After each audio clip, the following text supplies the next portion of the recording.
Have you ever thought to yourself, man, I'd like to host my own podcast? Well, guess what? You can go to podbean.com/voices and get everything you need to create, manage, and promote your podcast. I use Podbean every week for Voices in My Head. There's easy uploading and publishing tools, stunning templates, custom domains, social and promotional tools, an embeddable podcast player, monetization tools, and more. It is your all-in-one podcasting solution. With Podbean, you can create professional podcasts in minutes without any programming knowledge. Best of all, everything is mobile ready right from the start. So go to podbean.com/voices. And when you sign up, use the code VOICES and you'll get a sizable discount. Podbean, for your home podcasting. Thank you for listening to Voices in My Head.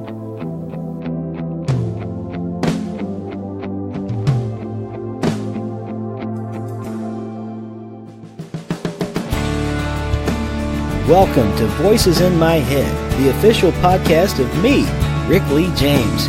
I'm a recording artist, a singer, songwriter, an author, a worship leader, and an ordained minister in the Church of the Nazarene. The Voices in My Head podcast is your source for discussions on music, literature, movies, pop culture, theology, and more. Now sit back, relax, and listen to the latest episode of the Voices in My Head podcast. And don't forget to let the voices in your head be heard by following me on Twitter at Rick Lee James and sharing your thoughts about today's show. Happy New Year, my friends, and welcome back to Voices in My Head, the podcast that is not afraid to, or just not afraid. I don't know what we're not afraid of, but we're not afraid of it, I guarantee it. 2018 already. I can't believe it. This is the first podcast of the new year. You're going to hear some background noise. Once again, I'm in my car. I'm driving someplace. You know, Jerry Seinfeld has that show, Comedians in Cars Getting Coffee. My show should be called half the time Rick driving places to get coffee with worship leaders and other people who are doing things in the music related industry, and that's what I'm doing right now. I'm actually on my way to have a meeting. I'll hopefully be able to tell you more about that meeting as time goes down the road, but for right now I'm just going to tell you it's a meeting and it has to do with worship leading. But I'm really glad to have some time to be able to spend on this ride to podcast with you. It's a fun thing for me to get to do this from time to time. I promise we are going to be having guests again on the show very soon. As a matter of fact, there's a new book that I'm really excited about called Edison Churches with multiple authors, and we're trying to get actually all four authors from the book on at the podcast at the exact same time. So we're trying to set up a call to do that in the very near future, and it's a great new book that I'm excited to share about. It's going to have a lot of really good, helpful things for pastors of churches and for lay people in churches as well. Before we get too far into what I wanted to talk about today, which is Epiphany, because today, the time of recording this, is actually Epiphany Eve. It's Friday right now, and it's only 5 days into the new year. So January 5th, and it seems like the world has gone crazy already. By the way, this new year has been good for me so far. I've started off running, and I've got a funny story to tell you about the old year closing out and the new year starting, and hopefully I'll get to that in a minute here. It has to do with me being sunburnt very badly. Isn't that hilarious?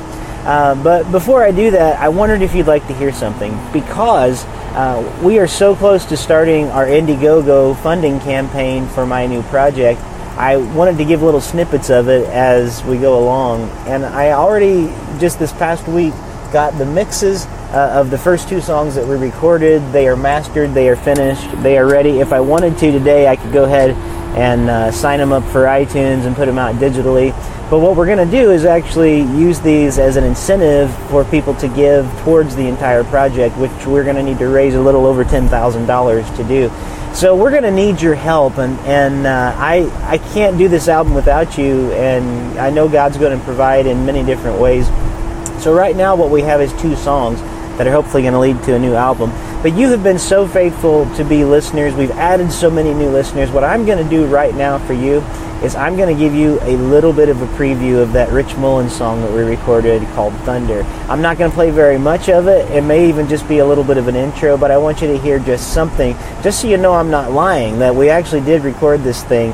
And then I'm going to talk to you just a little bit more about it before we get into our Epiphany discussion. So listen up to this.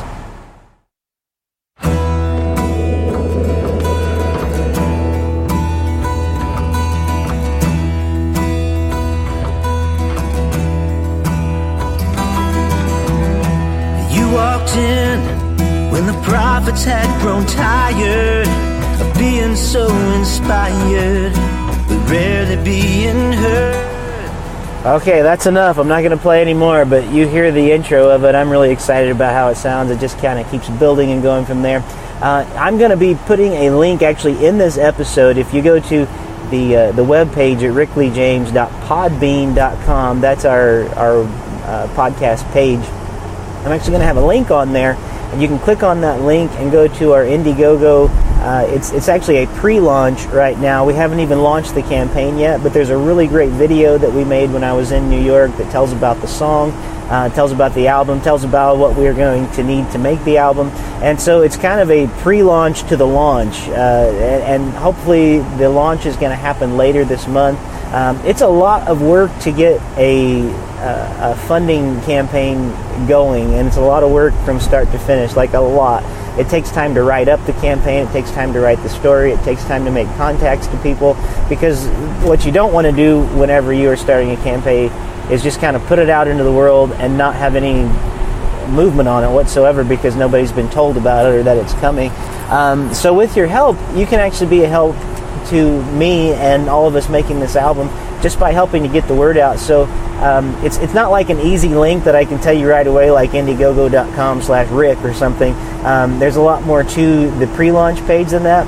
So what I'm going to be doing is I'm going to have it on rickleejames.podbean.com on this episode, and you can go there and just put your email in when you go to that link, and it'll notify you whenever our campaign goes live. And you can actually go ahead and start sharing the link to the pre-launch around. Matter of fact, I encourage you to it. Maybe do it once a day. That would be such a huge help to us. And we are putting together some really cool perks whenever you give to this campaign. I'm not going to tell you all of them right now because I'm still formulating some of them. But we're not just going to be giving you music if you donate to the campaign. We're going to be giving you things like, I hope I can actually give away some books this year, actually maybe some autographed musical instruments, things like that. I live really close to where Rich Mullins grew up at, and I'm hoping maybe I can get some memorabilia to be a part of that. But I'm hoping also to offer things like come and spend some time with us in the recording studio. You know, you give a certain donation, come join us in March. You know, so at different levels, whenever you give, that'll open up different perks for you, and there'll only be a couple of those kind of perks available. Also looking into pressing a few vinyl songs from hymns, prayers, and invitations that you'll be able to get. I actually have a few of those on order right now. So if I get the vinyl and they sound as great as I think they're going to, planning on making some of those perks for giving as well.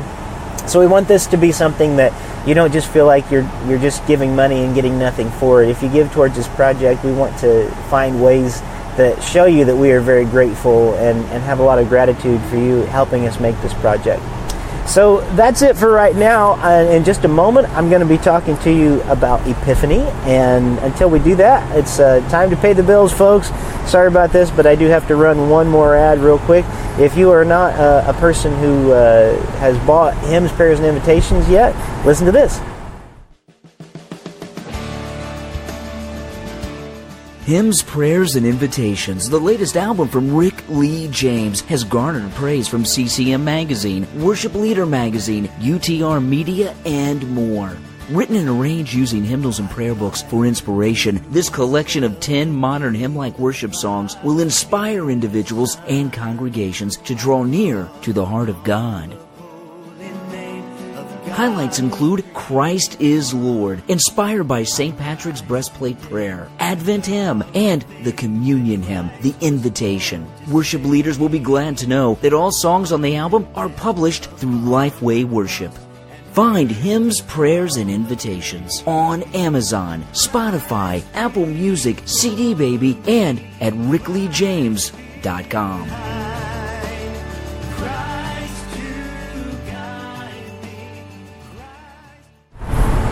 All right, so we're back, and I wanted to talk to you just briefly today about Epiphany, because today, as I said before, it's the 5th of January, and this is Epiphany Eve, or I guess we would call it the Eve of Epiphany. The 12 days of Christmas are almost over. They're winding down. And I know a lot of our traditions don't necessarily celebrate Epiphany, but I think we should. Epiphany is known as the 12th day of Christmas. So it's going to be on the 6th this year, January 6th. And it really marks the official end to the festive season for many Christians. So when you think about this, I mean, I don't know if you've been celebrating like we have, but we still have our Christmas tree up. We still have Christmassy things around the house. We're still celebrating the birth of the Savior because Christians celebrate the 12 days of Christmas. And the season doesn't end on December 25th. It starts. And I find it so interesting that, like, the Christmas station that we have in our area, I mean, December 26th, it's done. There's no more Christmas music. It's done. And I always think that's so ironic that, you know, technically according to the Christian calendar, that's when the holiday really gets going. So we're about to move into Epiphany, and maybe by the time you're hearing this, it is that time already, but Epiphany falls after Christmas Day on January 6th, and it's a very important date on the Christian calendar. And Christians used to celebrate for 12 days straight, and it marks the end of this festive season and the beginning of something else. Now, it's a significant celebration for a few different reasons, and I'm going to try to just kind of highlight them here and not go super in depth to what it is. But the celebration of Epiphany, one thing that it celebrates is the baptism of Jesus by John the Baptist, and it's also regarded more generally as a celebration of the birth of Jesus. So in some ways it's like Christmas Day all over again in some ways, but then we're starting to celebrate different parts of the life. So we're celebrating that Jesus was born once again on this Epiphany Day because it is the last day of Christmas. It's the 12th day. And so what do you do on the last day? You should make that your biggest party of the year, right? And it's also the 12th night is what it's also known as, Epiphany, and it marks a visit of the baby Jesus from the three kings, the three wise men, as we have songs about, we three kings of Orient Air, and there's a whole lot of different lore about that.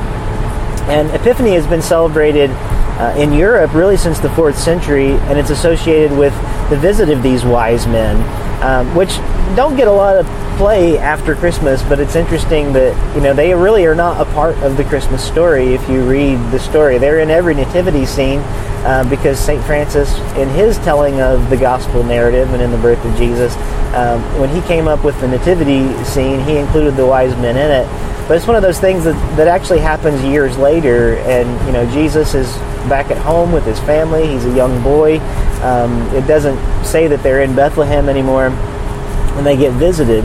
And according to legend, there's three of them, Melchior, Caspar, and Balthazar. And they followed the star across the desert to Bethlehem, and they were bearing gifts of gold, frankincense, and myrrh. Now, we don't know for sure that there was just three of them. There could have been three of them that were the heads of the party, so to speak, but there could have been a lot of people they were traveling with, and likely there were. So it probably wasn't just three people coming together at this time to see Jesus. It was probably like three very large processions of people coming together with these gifts of gold, frankincense, and myrrh. And these are very symbolic gifts that are given. The gold, it represents Jesus standing as royalty. Jesus is the king. The frankincense, if you want to think about what incense is, it represents his divinity. And incense is something that is burned in temples. It's something that is used in worship. So we have the king, we have the divinity represented here through this worshipful gift of frankincense. And then we have myrrh, which is actually an embalming fluid, and it represents his mortality. So we have the king who is fully God and fully man. And you see all of those things represented in the gifts that are given. It's really kind of an ingenious way of telling the story, and an ingenious way of using those gifts as representative of who Jesus is and who we will see him revealed to be. And the word epiphany actually comes from Greek, and it means manifestation or revelation. So in the baptism of Jesus by John, in the birth of Jesus, in the giving of these gifts by the Magi, we see epiphany. We have this revelation, or we have this manifestation of who Jesus is. it literally can be translated as manifestation. It literally can be translated as revelation. And revelation is something that is given to us. It's like when our eyes are opened by the divine. It is also a gift to us. It's not something we just come up with. So think about what that might mean. What is being revealed in the baptism of Jesus? What is being revealed in the virgin birth? What is being revealed in the way that Jesus was born? What is being revealed in these gifts of gold, frankincense, and myrrh? What is being revealed in the fact that kings are coming to bow down? I mean, these are such rich symbols, and I don't want to do the work for you because I want to do the work myself as well. I want to think through these things. I want to take time prayerfully on this eve of Epiphany as we move into the holy day of Epiphany to celebrate. Now, we've already kind of discussed, I guess, when Epiphany is celebrated. The Catholic Church observes Epiphany as a single day, but Protestant churches say the season of Epiphany actually extends from January 6th until Ash Wednesday, the start of Lent. So if you're Protestant, woohoo, you got a lot of Revelation to celebrate.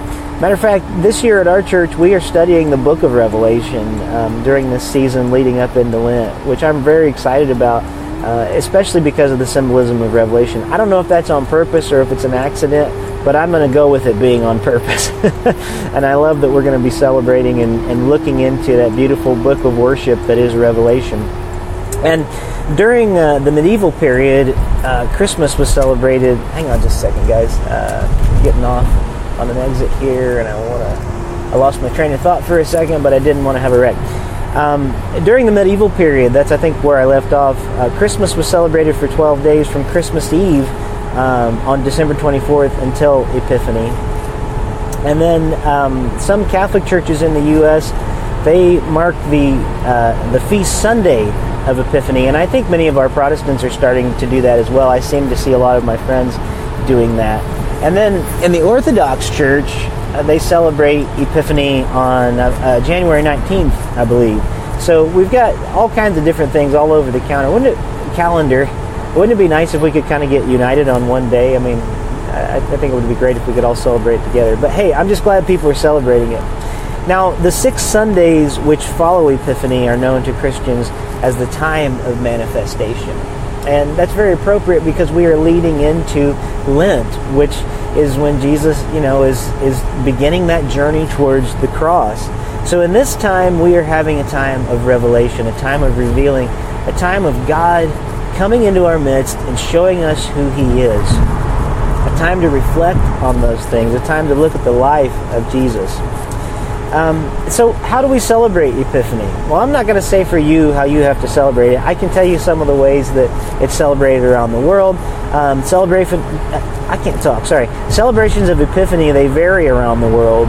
And in many countries, it's a public holiday. So, like, we've forgotten about it pretty much in America. We don't really think that much of Epiphany unless you go to a Catholic or an Orthodox church. But in many places, it's almost like a secular holiday. It's gotten almost like, everybody celebrates Christmas here. In Bulgaria, people jump into the icy water of the Black Sea as they celebrate this feast day. I mean, that's some commitment there, but you can see that even though it is kind of a secular thing to do and something that they do as a culture there, and many of them, the crazy ones, I guess, jumping into the icy Black Sea, you can see the connection there, can't you, of Jesus' baptism? Like, why would we jump in icy water? Well, I don't know that Jesus jumped in icy water, but I can see why in Bulgaria they associate water with the Epiphany Day. Other countries, they have fireworks and they have parades, and we actually do that in Springfield at Christmas time. I don't know if your town has a big holiday gathering like that, but we actually celebrate with a Christmas parade and we celebrate with fireworks. How cool would it be if, like, we celebrated that after Christmas and not just before? Like, I don't mean after Christmas, I mean when the celebration actually starts. I think that would be really cool. And my understanding that, like, in the Spanish-speaking world, Epiphany is known. I think it's known as Three Kings Day, and I'm not even going to attempt to say it in Spanish. But a lot of people will gather and they'll eat king's bread, and I don't know if king's bread is like King's Hawaiian rolls or not that we often have around Mardi Gras. But if it is, I want to be in on that because I really like that. So what's Epiphany going to be for you this year? What is it going to mean for us as Christians to celebrate not just a day, but to really walk from now until Lent in the light of this Epiphany, to walk in the light of Christ and what it means that He has revealed to us? What is it going to mean for your church this year? What is the significance of Jesus being baptized by John in the Jordan? That is something we definitely celebrate. How does that affect your church? How does that affect your life as a Christian from day to day? These are important and good questions to ask. We get into all kinds of minutiae sometimes, and maybe it's good at this time to start asking those little bitty nitpicky questions at times. What's it mean about Jesus that the divine was allowing Himself to go through a ritual that was supposed to be for purification of sin? What does it mean that a truly sinless one would do that? What does it mean that He would identify with man in such a way that He not only identifies with, but He actually is one, that He is fully God and fully man? How does that tie in together with these three gifts of gold, frankincense, and myrrh? Gifts of a king, gifts of worship that represent the divinity of a man, but then gifts of myrrh that also represent His mortality, fully God, fully man. We see in those gifts, I think, just as much of a foreshadowing of the Trinity as we do anything else. What does it mean to just, once again, on the day of Epiphany, celebrate the King who has come into the world? Do we sing Joy to the World again this Sunday, that the Lord has come? I'm not going to decide for you, as I said before, but I hope that you will celebrate Epiphany. I think it would be wonderful if we could connect more with these holy days that are on the calendar. Because if we don't, I think that in the church we just get tossed back and forth, celebrating whatever the secular days are without giving a lot of thought that our calendar is actually set up to help us tell the gospel story. We're constantly looking for ways, how can I share the gospel with people around me? How can I live my life to share the gospel? Well, the Christian calendar is actually a lived out way of sharing the gospel in our lives. It's actually a way of setting our lives into a rhythm of a holy calendar that actually sets us not by the Hallmark calendar. We aren't just living for Mother's Day and Father's Day and Independence Day, and nothing wrong with celebrating those days. But as Christians, we are actually driven by a different chronology. And I think that's very important for us, that our Christian time, that this Chronos time, that we are actually celebrating something different, something unique, and it's something that the world doesn't quite understand. You know, worship is supposed to be something that is counter-cultural. And yet, as my friend Ryan Gage said this week and reminded us all, we too often have made it just sort of a part of our culture. You know, our worship services often just look like another concert, or they just look like whatever our culture is into at the time. One of the most countercultural, one of the most gospel things we can do, one of the most other things we can do is to really make our worship unique from the things that the world is doing around us on those days.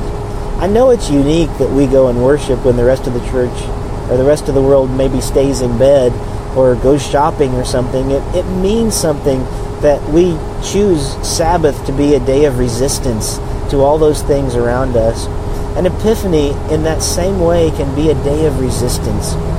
It can be a day when we're not going to let whatever, Fox News is bringing today to be the priority, or we're not going to allow whatever NPR is bringing on their newscast to be the priority. As much as I'm interested and have already bought the book Fire and Fury, which everybody's talking about and can't wait to read it, those are not things that are going to order my life. I enjoy those type of things. I enjoy reading and research. I'm in the middle of a wonderful book called Hannah Coulter right now by Wendell Berry. Great way to start the new year, reading a book like that. But what really drives my life, I hope, is what I find in the Christian calendar, which I think is Jesus. I think we find the Trinity. I think we find the Father, the Son, and the Holy Spirit throughout the Christian calendar as we gather together. The time is too precious for us to waste, my friends, my beloved. It really is too precious to waste. We put so much emphasis on that one day a week on Sunday. What if we could teach our people that discipleship is about living by a new rhythm of life and about living by a new calendar? It's a new year. It's 2018, but guess what? The Christian New Year actually started back on Advent several weeks ago. So we've already been living in the new year as Christians, and people will think, well, that's weird. That doesn't sound right. Well, guess what? We're supposed to be a little weird. We're supposed to be resident aliens in the world. We're supposed to be living this out so that the world will see something different. Guess what? Living by a different chronology will make a lot more difference in the world than like avoiding dirty movies. Which, by the way, you should avoid dirty movies, but that's all I've ever heard preached for so many years in church. Just stay away from this, stay away from that. What if we actually preached ordering our lives by a different calendar, ordering our lives by a different way of living, by different seasons, by different rhythms than the world gets into? I really think it could change the world if we started living this out. We could creatively together as the church find new ways and new celebrations and uncover old ones that we didn't even know were already there. So that's why I think we should celebrate Epiphany. It's the beginning of a new secular year. It's the following along, telling the story on the Christian calendar. It's what is leading us into our next part of the story, and it's very important that we tell it. So I want to challenge you in this new year of 2018 to try to live by a different calendar. Try to live it out this year. Maybe you've never done this before, but try to live by the Christian calendar. Get yourself, go online. You can actually find physical copies of the Christian calendar that you can use day after day, or you can just go online and see what day it is today. See what days fill up the holy months that we have together and what fills up this holy time. Well, I have enjoyed talking to you a little bit about Epiphany today. Again, go to rickleejames.podbean.com because there's going to be some important information on there if you're wanting to know about some things in the coming days. Something I haven't talked about a lot, but I'm hoping to do very soon. I have been incredibly busy, and one reason I haven't had guests for the last couple of weeks, I've been doing a lot of writing for the Discipleship Place, which is part of the Nazarene Church, and they have asked me to write a history of Christian worship. I'm almost finished with that. I actually have to go back and I'm done with my first draft of all, I think it's 9 sections that I'm doing of that for this website.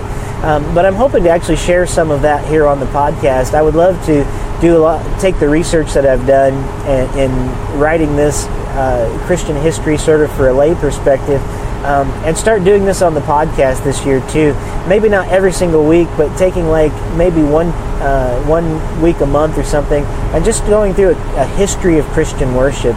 Because believe it or not, it's really not that much about music. It actually is about the way the church ordered its life, and it's very pertinent to what I've talked about today with Epiphany. So go to rickleejames.podbean.com. And also, we just added one new feature. This is the last thing. This will help you kind of follow along with what's going on with me and this podcast and my music. If you just go to rickleejames.com, just go to that main page and wait about 5 seconds. There'll actually be a pop-up that comes up on the screen, and it gives you the option of giving us your email address, and that is so helpful. I can't tell you how helpful that is. I promise I don't spam you. I don't give the email addresses to anybody else. I just try to give some updates out. Maybe I try to do it at least once a week just to kind of send an update out of what's going on. Sometimes it's more than that, sometimes it's less, but I try to always make it something that I think you're going to find valuable. So I think that's about all that I have for today. I want to thank you again for listening to Voices in My Head. I'm looking forward to 2018. I think it's going to be a really wonderful year, and we're going to grow together, and we're just going to see what God has in store for us as His people. I'm coming with expectation. I'm praying that Epiphany will be a time for all of us where there will be a true revealing in these weeks that are leading up to the season of Lent. God bless you guys. Thank you for being a part of this show. Thank you for joining me here this week on the Voices in My Head podcast. I hope you'll visit me on my website at rickleejames.com, follow me on Twitter at rickleejames, like my artist page on Facebook at facebook.com/rickleejames, and keep up to date on what I'm writing at my author page on amazon.com. Make sure to follow my calendar on the website, and if you would like to have me come to your town to do a concert, a speaking engagement, or a book event, you can book me through my website by clicking on the link for Pair Booking Agency. That's Pare Booking. And finally, it would mean the world to me if you were to leave me a review of this podcast on iTunes. The more positive reviews that we receive, the more visible this podcast is on the internet. And now the benediction. May the God of peace, who raised Christ from the dead, strengthen your inner being for every good work. And may the blessing of God Almighty, Father, Son, and Holy Spirit rest upon you and dwell within you this day and forevermore. Amen.